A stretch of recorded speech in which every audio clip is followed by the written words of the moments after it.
Going into this video, I wasn't sure what to expect from the month of October. I rewatched a lot of films, watched a lot of rubbish, but was surprised to see that I actually watched a lot of really good films, and it's just been an incredibly busy month.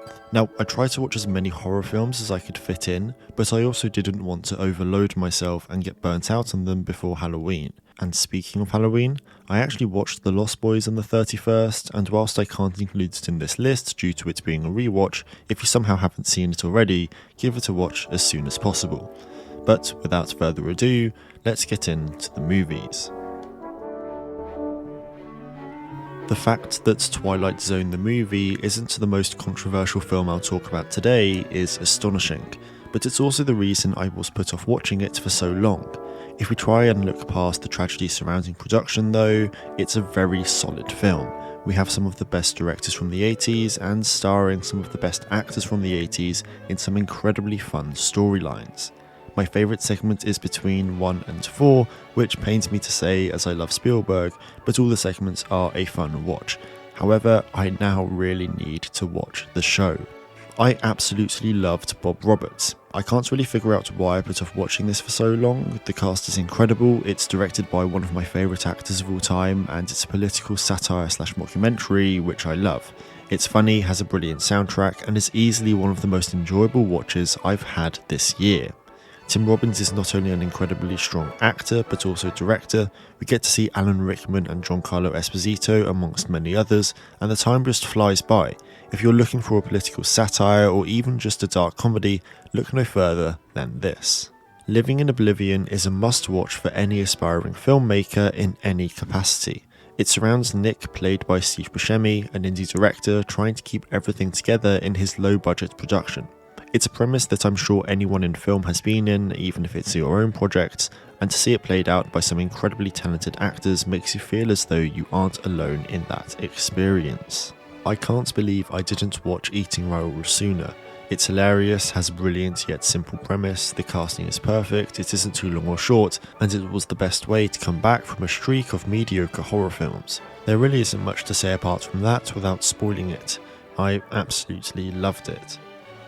All My Friends Hate Me is one of those films that I saw advertised a few months ago, added to a watch list, completely forgot about it, and then came across it and watched it. It's kind of like a horror version of The Riot Club, has a really solid cast, great premise, and satisfying conclusion. Tom Staunton is absolutely brilliant in this, and I really hope we see more from him in the coming years. The same goes for the rest of the cast, especially Dustin Demery Burns. However, it's also one of those films that I can't really say too much about without spoiling it, so I'll just leave it there.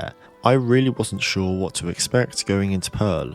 I really liked X, but I didn't really feel anything from it. It was just another horror / slasher film for me that I could go either way on, but with the addition of Pearl and eventually Maxine, this has the potential to be up there with Scream regarding horror franchises.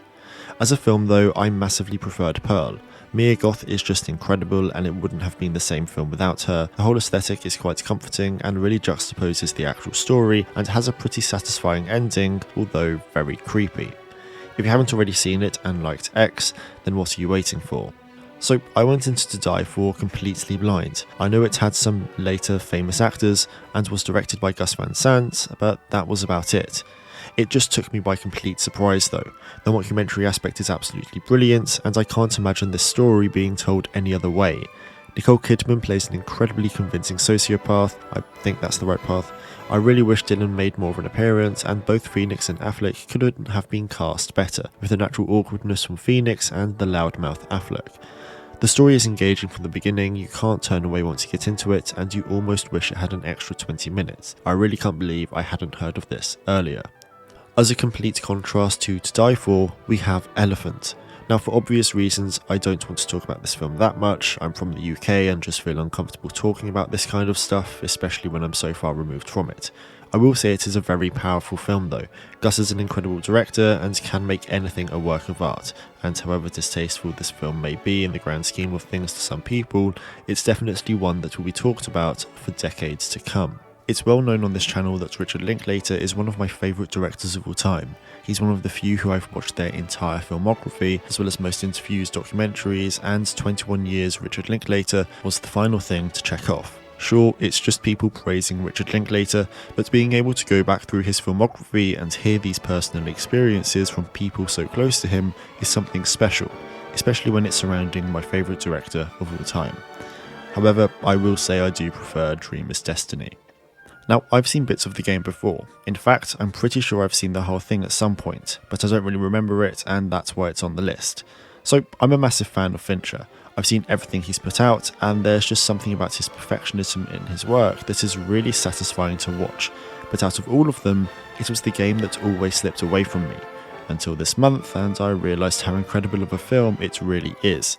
It isn't my favourite Fincher, in fact it isn't even in my top 5 from him, but he's just that kind of director where everything is amazing. Michael Douglas is incredible in absolutely everything, but here he really feels at home. Sean Penn plays the part of his brother absolutely perfectly, and it's one of those cases where it really feels like it could be real life. As for the story, I won't go too much into it here, as I feel as though you need to go into this completely blind.